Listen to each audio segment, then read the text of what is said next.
महिना चालू झाला आहे, रानभाज्या यायला सुरुवात झालेली आहे। त्यातलीच एक भाजी म्हणजे कंटोलची भाजी। भाजी स्वच्छ धुवून घ्यायची आहे। जून बिया असतील तर आपण त्या काढून घेऊया। आपण कढई ठेवलेली आहे, 1 ते 1.5 पळी तेल टाकून घेऊया। तेल तापले आपण जिरं टाकून घेऊया। जिरं तडतडल्यानंतर आपण याच्यात लसूण ऍड करूया। लसूण छान लाल झाल्यावरती आपण यात मिरची घालायची आहे। पाव चमचा हिंग, कांदा टाकूया।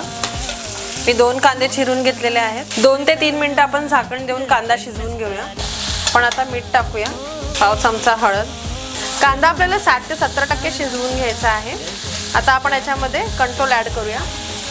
3 ते 4 कोकम ऍड करूया। आता आपण पाणी टाकून 5 ते 10 मिनिटे शिजवून घेऊया। 1 ते 1.5 चमचा गरम मसाला ऍड करून घेऊया आणि ओलं खोबरं।